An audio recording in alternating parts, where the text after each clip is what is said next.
Assalamualaikum warahmatullahi wabarakatuh. Sugeng enjing para pemirsa.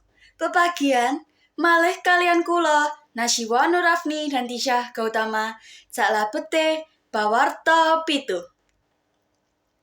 Sawis-tawis pawarta ingkang badhe kaaturaken inggih menika ngengingi tepangi gejala flu Singapura ing lare. Pramila sumangga dipun semak jangkepe pawarta dinten menika.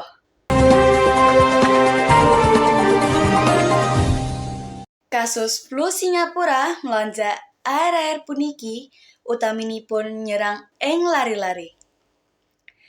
Ing secacah tlatah Indonesia kados Depok lan Banten, kasus flu Singapura ngalami peningkatan.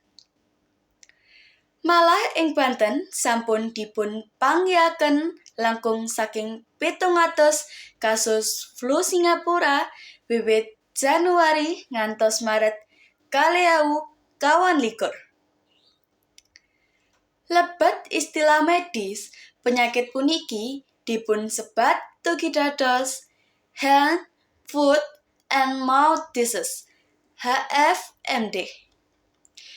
Ing masa pengantosan mangsa kados wekdal puniki, sampeyan betah mewaspadai HFMD.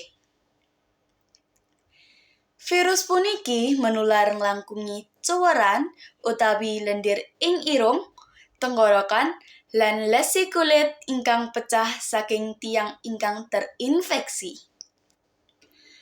Panularan angsal kedados bilih wontenipun kontak kenceng kaliyan pasien ingkang terinfeksi.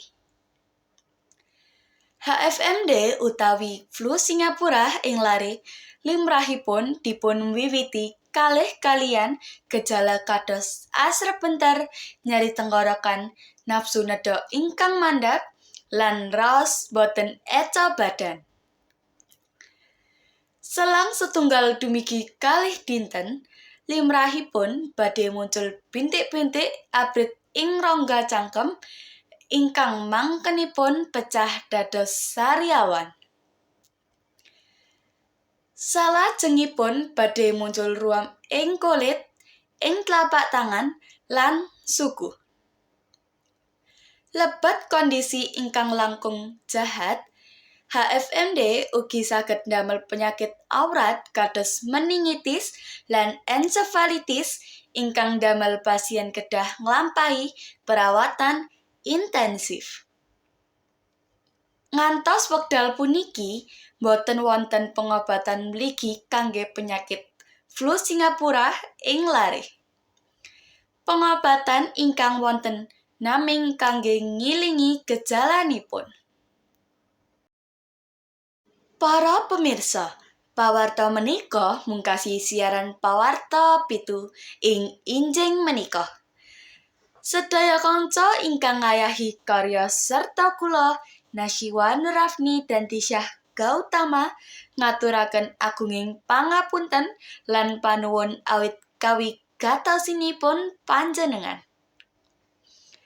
Wassalamualaikum warahmatullahi wabarakatuh. Sugeng enjing.